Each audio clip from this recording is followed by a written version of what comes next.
witty a piece of each flesh as any in Illyria. No more of that. Here is he. Here comes my lady. Make your excuses wisely. Do your best.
Infirmity that decays the wise doth ever make the better fool. God send you, sir, a speedy infirmity for the better increasing of your folly. Sir Toby will be sworn that I'm no fox, but he will not pass for 2pence that you are no fool.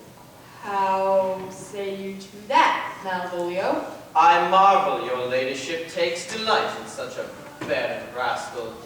I saw him put down the other day with an ordinary fool that is no more brains than a stone. Look you now, he's out of his guard already. Unless you laugh and ministered occasion to him, he is gagged. I protest I take these wise men that crow so at these set kind of fools, no better than the fools zany. Oh, you are sick of self-love, Malvolio, and changed with a distempered appetite. To be generous, guiltless, and of free disposition is to take those things for bird bolts that you deem cannon bullets. There is no slander in an allowed fool, though he do nothing but rail, nor no railing in a known discreet man, though he do nothing but reprove. Now Mercury bless thee, for thou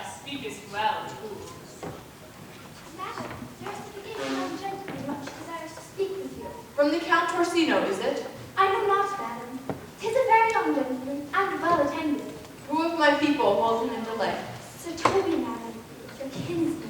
Fetch him off, I pray you. He speaks nothing but madman. Why? Go you, Malvolio. If it be a suit from the Count, I am sick, or not at home. What you will to dismiss it.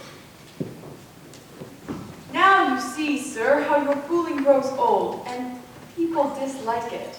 Thou hast spoke for us, Madonna, as if thy eldest son should be a fool, who scald your frowning brains. For here he comes.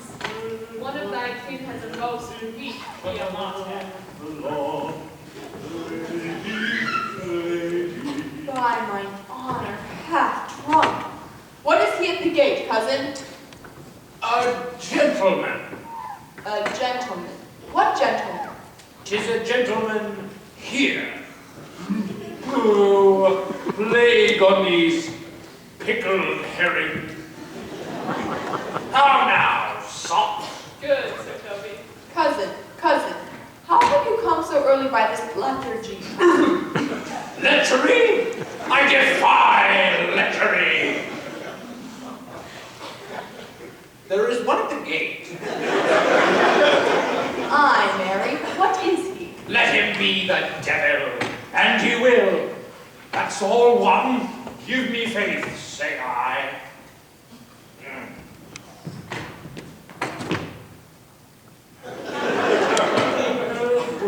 What's a drunken man like, fool? Like a drowned man, fool, and madman.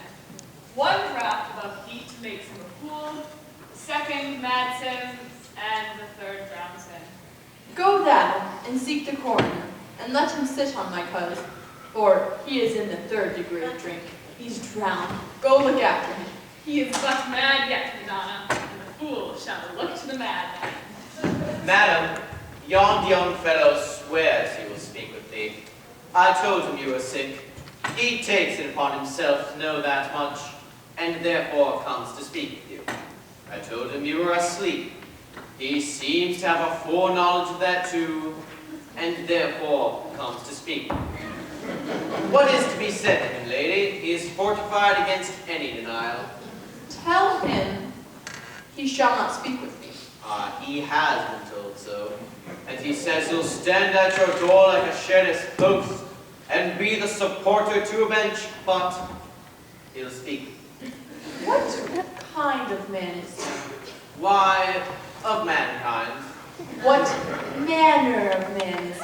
Oh, a very ill manner. He'll speak with you, will you or no. Of what personage and years is he? Not yet old enough for a man, nor young enough for a boy. As a squash is before it is a peas cod, or a codling when it is almost an apple. 'Tis with him in standing water between boy and man. He is very well favored and speaks very shrewishly. One would think his mother's milk was scarce out of him. Let him approach. Call in my gentlewoman. Gentlewoman, my lady calls. Give me my veil. Come, throw it over my face. We will once more hear Orsino's embassy.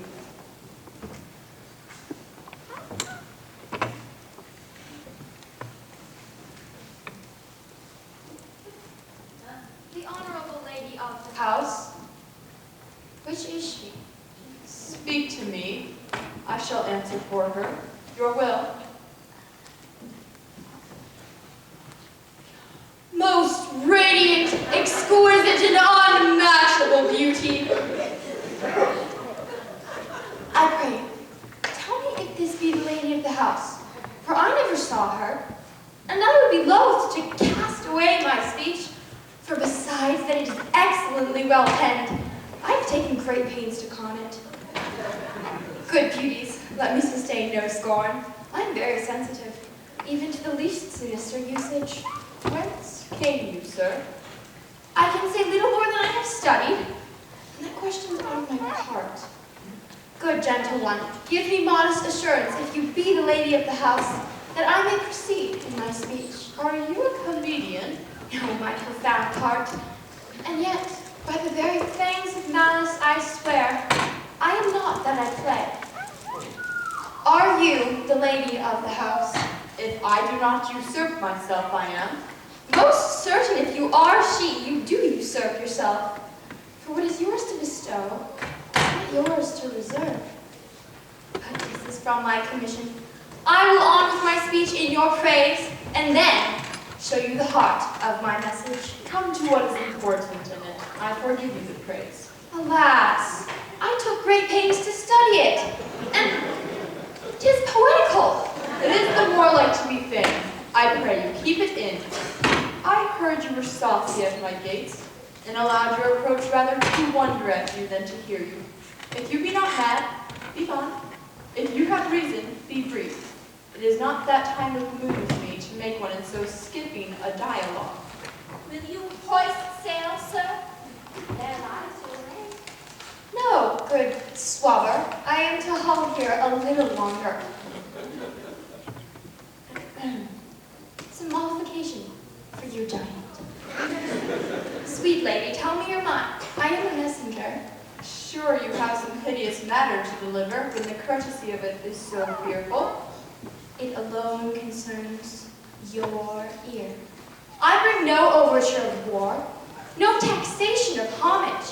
I hold the olive in my hand. My words are as full of peace as of matter. Yet you began rudely. What are you? What would you? The rudeness that hath appeared in me have I learned from my entertainment. What I am and what I would are as secret as maiden. To your ears, divinity, to another's, profanation. Give us the place alone. We will hear this divinity.